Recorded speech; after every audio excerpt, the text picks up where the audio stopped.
Hi there and welcome. In this video we're going to look at how we can make a classic beat in the style of drum and bass.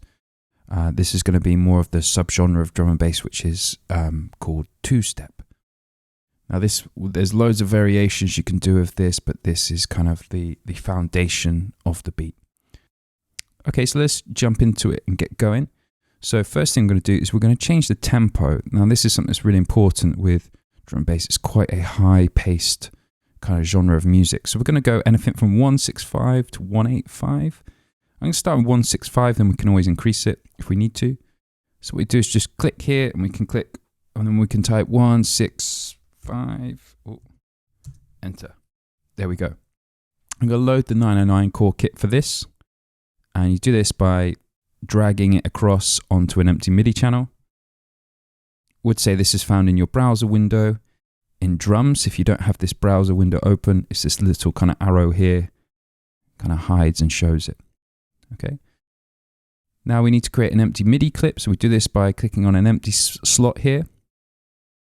And we get this 1 bar Midi loop. Okay. So it's 1 bar. So you have beat 1 here, beat 2, beat 3, beat 4. You see it's grayed out, light gray, grayed out, light gray.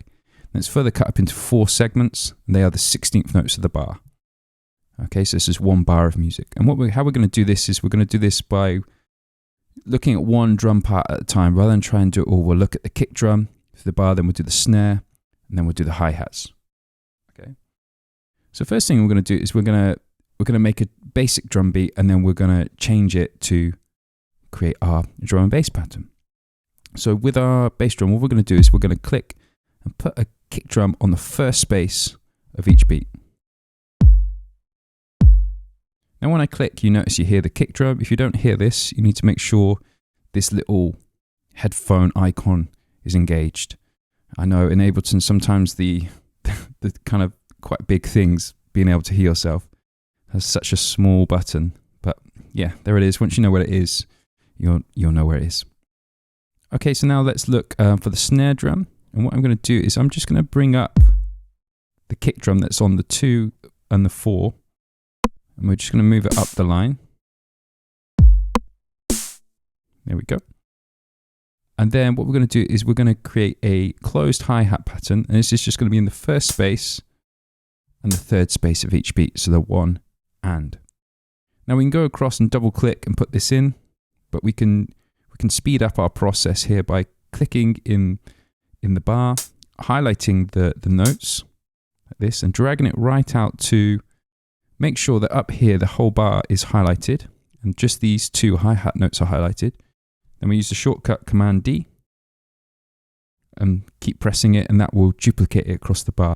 Okay, so all we're going to do for this to create this kind of 2-step pattern is we're just going to move this one kick drum here back 2 spaces here, so it's on the and of beat 3. So let's press play on the clip here and see what it sounds like.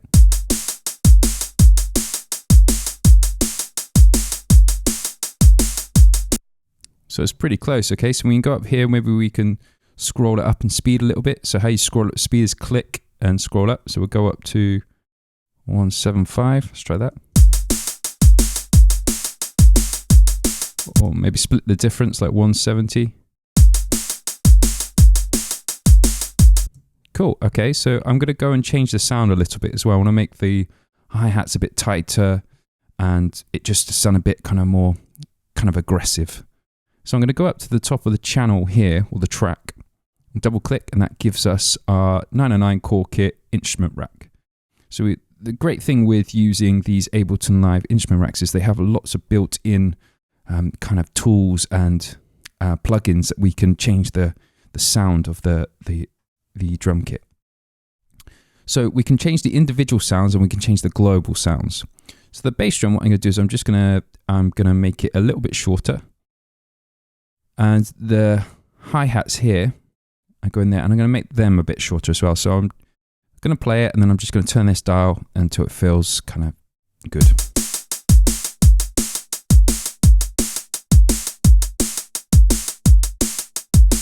It feels a bit better. Okay. Now you have some kind of EQ and drive and glue and vintage dials here.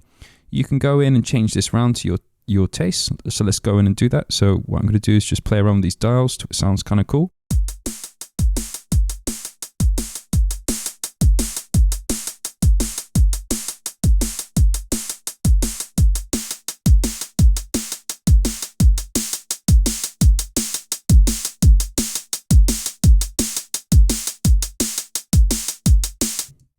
See, it really kind of changes the tone or the mood of the drum beat there.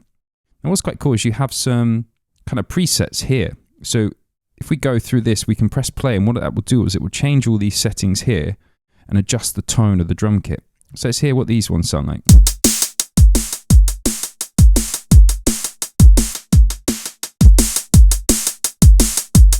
Okay, so our one kind of sounded a lot like hot.